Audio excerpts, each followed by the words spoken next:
What's going on, guys? King Strats here, back in the video on the channel. And today, I'm not even lying to you, this has been a craving of mine for like a calendar week. I just wanted a rotisserie chicken. I've been eating all this damn chicken all over the place, and I keep seeing these rotisseries, and I never grabbed one. So today I went to Acme, and I saw a bunch of rotisserie chickens in flavors that I have never seen before. So right here, we have a Peruvian roasted chicken. Again, Acme is a grocery store for people who don't know, similar to ShopRite, Publix, Wegmans, you named it. Hot honey and mango habanero. I also have some pieces of the mango habanero and the Peruvian chicken. It's already cut up. I can't wait to try this. I only made some rice to go with it. This rice I made myself. It's just some yellow rice, right? So what I did was I just added my sazon and some rice and some garlic into a steamer, and then I added some mixed vegetables, and that's literally it. Like nothing crazy. I got a bunch of dipping sauces here. I don't know, bro. This is just, sometimes you gotta just go with the flow. So that's what's on the agenda today. Drop a thumbs up, man. You guys already know the vibe. But let's get into these. Let's try these chickens, man. Thigh person. I'm going right in for this damn thigh. All right, so this is the Peruvian one.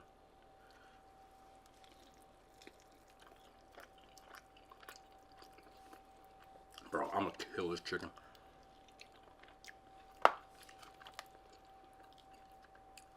Look at that.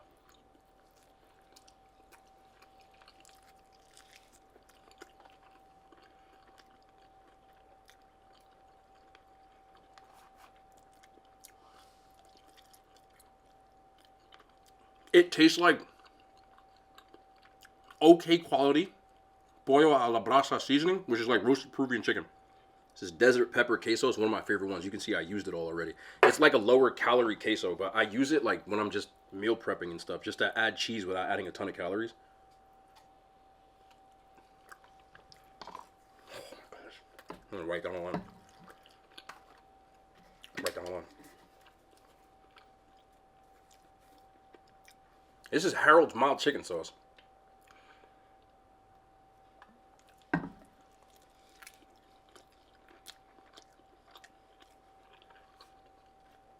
I came around on this. The first time I tried it, I didn't really like it. It's delicious. This chicken, the sauce is decent, but it's moist.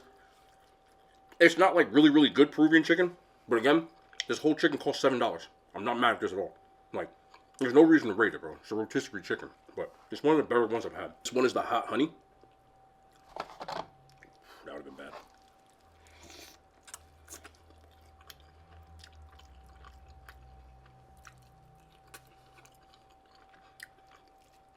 Tastes like mild honey, but there is a honey flavor to it. I can fix that.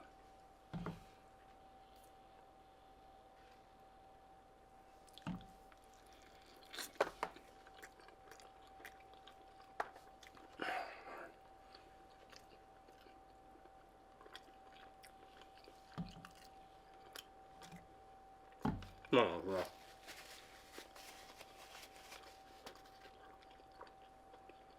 Trader Joe's chili onion crisp. Never leave home without it. Never leave home without it. Don't drop. That's way too much, but I don't care.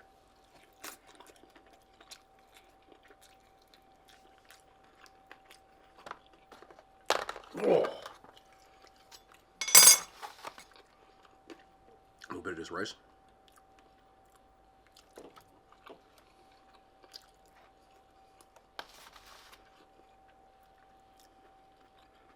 Always listen to your stomach.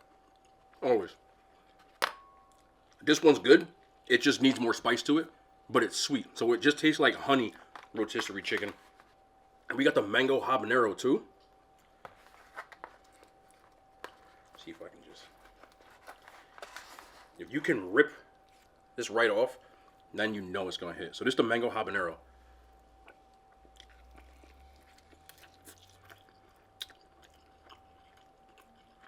That's the best one. But let me tell you something for reference. I bought the section 2, and this is the section of the same sauce. They put way more if you don't get it rotisserie. Not crazy. Not crazy.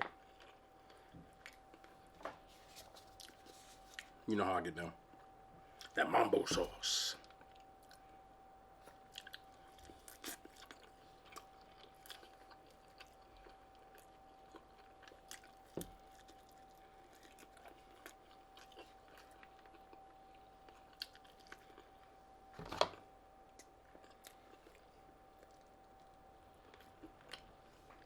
Bit of whole damn bone.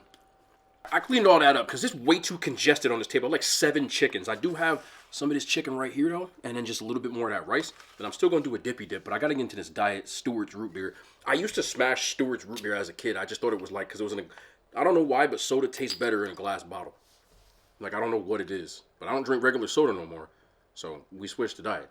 There was also a brand called IBC that was fire too, from what I remember.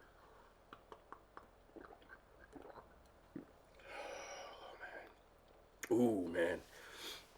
This reminds me of when I used to go to A&W. Remember A&W? I don't think they exist no more. It was a fast food chain.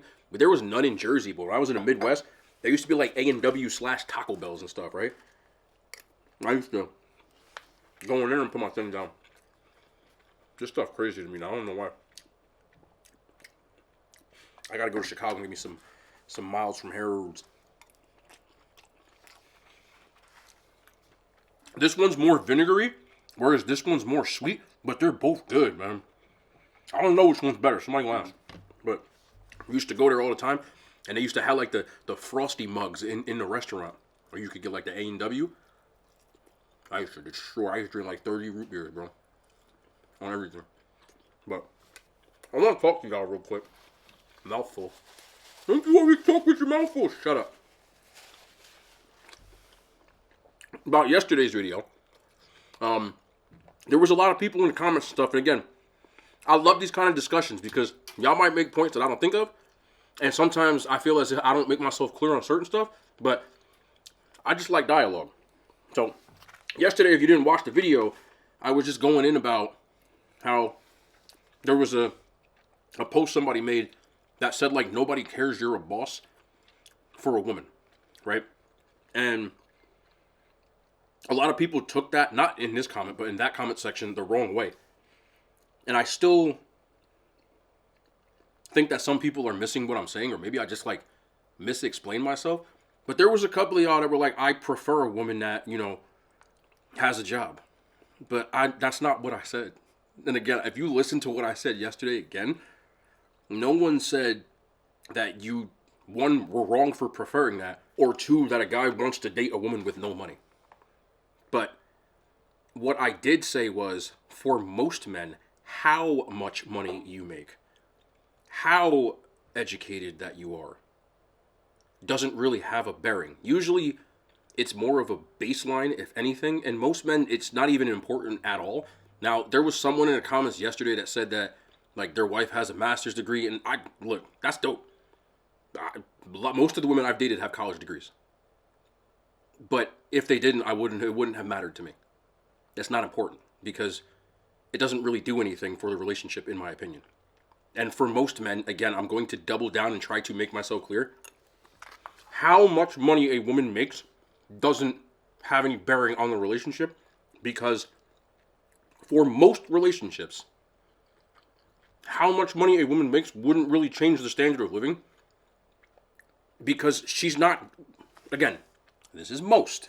There's always outliers. There are rarely, if ever, relationships where the woman is the sole, and I said sole, breadwinner. Not primary. There are a lot of relationships where women make more money than their husbands, especially in 2024, which is great. Who cares? But I have rarely, it's happened, but rarely seen a relationship where a woman is bringing in 100% of the income and the dude is bringing in none. So when you say you don't want your man to be a bum, for most women, that means you want him to be at least making more money than you. At least. And again, most. Doesn't mean that you don't care. It doesn't mean that you're a gold digger. It doesn't. It just means those are usually things that you look for, because traditionally, again, I say this with emphasis because people will always point out specifics instead of general, and I'm talking about general.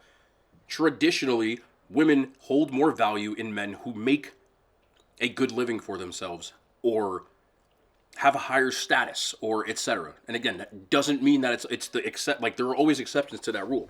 But most men, if you ask them what made them fall in love with like why, it always starts with beauty standards. And it's a shallow way of thinking. I think that beauty will always get you in the door as a woman, but again, I think getting married, your character is where that comes into play. So I'm not just saying men marry women because they're hot. That's stupid. But it's very rare that you see a woman who makes a lot of money that a man doesn't find attractive, that he'll date her anyway, unless it's like a significant amount of money.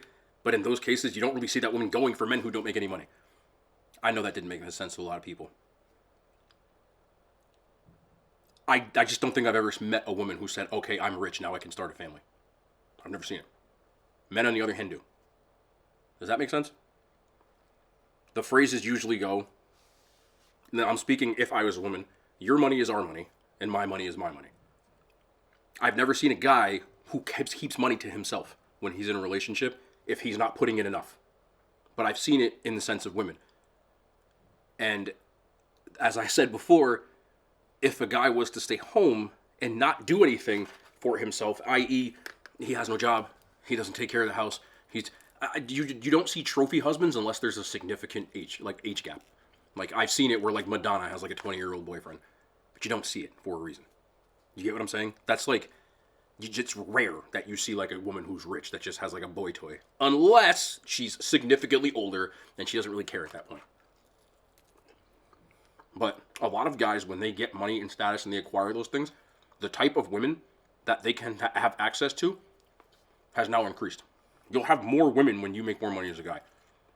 As a woman, you will actually have less men. Because all the men that make less money than you, or don't work the same level of profession as you, 9 times out of 10, you don't really find them attractive anymore. So for a woman who's working class, which is the majority of men and women, anybody who's below working class, you're not going to date them. You'll date a working class guy. But I doubt you'll date a guy who is unemployed.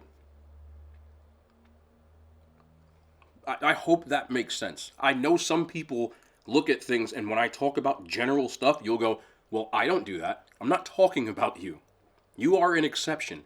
Societally speaking, and everywhere we go, men are looked at as less than if they cannot provide for their families. That was my entire point. Let me repeat that. In most societies, I can't even think of one that's not, men are looked at as inadequate, less than, if they cannot provide for their families. As a woman, can you do that? Yes. Is it important? Societally speaking, or to most people, if you are a woman and you say, I don't have a job, but I have a boyfriend, he's rich. Nobody will bat an eye. Because it's not looked at as a thing. Societally speaking, if you are a guy and you are a house husband, do you have, your wife have a sister? Because I'd love to do that. No, I wouldn't, but I'm sure a lot of guys would sign up for it. I'm not saying they wouldn't. I'm just saying, again, that's what he was trying to say when he said no one cares that you're a boss. If the first thing you're leading with as a woman is, well, I have enough money for myself, it doesn't mean anything because you're not going to provide for me with that money. As a man, if I make a lot of money, you will look at it and I'm expected to provide for you with that money. That's why it looks better. Do you understand what I'm saying? Because I feel like some people don't really get me. I hope so. Because I don't want to keep talking about it. But when I see, sometimes I'm like, bro, do I not explain myself well enough? Again, when most women make money, this is the last time I'm going to say it. When most women get paid, they get on, they look at that because they do it because they want to support themselves. I can take care of myself now. When men make a ton of money, most of them say, now I can take care of someone else now. Do you see the difference? I have never met a woman who makes a ton of, I feel like I'm repeating myself, but I've never met a woman who makes a ton of money that goes, oh, yeah, now I can provide for my husband and kids. You might be able to provide for your kid, but if that husband ain't doing the same thing at the very least, you're going to look at him and tell him get the hell out. Even if he was cleaning the damn house. I'm done talking about it. The last thing I want to talk about, I saw this today. Can we please stop this trend of embarrassing our significant others on the internet? I know it's a lot more women than men, but there are some men who do it. But can we please stop this trend of embarrassing our significant others? I saw a video today where a woman told a man this is the new thing I see all the time. It's called weaponized incompetence. There are women out there who believe that men play stupid because they don't want to do something. For example, a guy will pretend he doesn't know where his keys are and just continuously ask his wife to find it until she gets up and gets it because he just doesn't want to do it. Or, even worse, in this specific one, the woman said her husband took her daughter to the doctor, their daughter, to the doctor, and when he got there, he didn't know what to do. There was a questionnaire, he didn't know which questions to ask, and she's ranting on and on about the fact that he called her and was like, what do I write? Is this the right thing?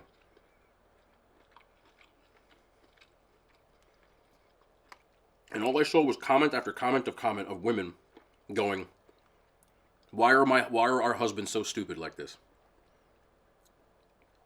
I don't have a problem with if my wife doesn't know how to do something and I know how to do it. I would probably do it, but I don't really get the trend of going on the internet to vent about it to other women who deal with the same problem. It would be the equivalent to me that if my wife, I don't have a wife, but you understand what I'm saying, broke the sink and then tried to fix it and then flooded the house or flooded the sink and flooded the kitchen, and I take a video of it and I'm like, look how dumb my wife is. Like, she tried to fix it. She might not have done it right. That sucks, but like, we'll fix that. Like, we need to start protecting our significant others instead of bashing them in the public and then getting mad when the relationship goes to crap, because that is a lack of respect. The first thing that you should do if you have a problem with your significant other, no matter if it's your boyfriend, husband, wife, spouse, whatever. Wife and spouse are the same thing. I know, shut up. Let me cook. Then try to talk to them about it. And if that doesn't work, then go to a third party. Third party. That means someone that's not biased. That's not mean other women or dudes. Doesn't mean other men. Like a fucking therapist, for example. But going to other people and to try to validate your stupidity or your feelings is never going to work out, because all it does is reinforce the idea that you are the only party that's doing anything right. So now you start to believe, man or woman, that the other person, it's completely their fault, because all you have are people in your ears telling you that. Because they went through divorces, and they're like, see, you gotta get divorced. And then you get divorced. And then you realize that you might have screwed up. I'm not saying that all relationships don't, but most people do not try to resolve things, in my opinion, in a way that would be smart if you actually wanted to fix it. I don't think some people want to fix anything, and I don't think some people want to communicate. They just want to be right. And that's why a lot of relationships fail these days, because nothing's sacred anymore. There's nothing that you do that's between husband and wife or boyfriend. Like, you got to bring all these other people into it, and now it's the internet, and it's millions of people, and it's just, I just never think that kind of stuff is cool. People who say, oh, my baby daddy is this, that, and the third, and he's manipulative, or she's manipulative, like, you had a hand in that. I know you don't want to admit that, but if you got a baby mom who's psychotic, or you have a baby dad who's psychotic, you chose to mate with them. Yes, I said mate. Procreate. Reproduce. You chose to. The problem with these days is people be in such a rush to do stuff like get married or have children with somebody that they don't really know like that, or they think they know. And then they get mad because you've been dating somebody for 5 years or 6 years. How come y'all ain't married yet? Because I want to make sure. It takes 2 years. Says who? That's why half of y'all divorced. There ain't no time limit on this. Make sure you completely know somebody before you try to have a child with them. Or get married. But even worse, have a child with them. Understand this. The most important thing you will do in your life, for most people, unless you like went to the moon or something, but for most people, that will be choosing who you have a child with. Unlike marriage, having a child is irreversible. Once you do it, you cannot undo it. Marriages in 2024 are not forever. Children are, hopefully. You understand what I'm saying. I understand there's circumstances where somebody tries to play. I don't like when people do that. But you understand what I'm saying. No matter what you do, once you have a child with somebody, that child will always be the product of you and whoever that is. You will never not be that child's father. You will never not be that child's mother. Forever. The end of time. That's what it is. Once you sign your name in that birth certificate, that is, you are, no matter what happens. That is a heavy thing, and people don't take it seriously anymore. There's people these days that take that like it's like getting like a hamster or something. Like, that's a person, and you're in charge of that person. And you and that other person being toxic or going, oh, well, my baby daddy ain't nothing, or my baby mama ain't nothing. Like, you made that choice. Make sure you know who it is, because you can't reverse that. And some people, it's too late. But you get it. The people who get it, get it. The people who don't listen to me then. But I'm just telling you, make sure. Because there ain't no way to undo it. And there's nothing worse to me than if you feel you are a good parent and you chose to have a child with somebody who is either absent or not a good parent. Because you can't do nothing about that. Because they got rights unless you get full custody. Now it's all you understand what I'm saying. So be careful when it comes to that stuff. And I saw a story today where a woman supposedly was mad at her baby dad. And she posted a Facebook status that said, to all his ops he's at, and dropped the address, and the dude actually got...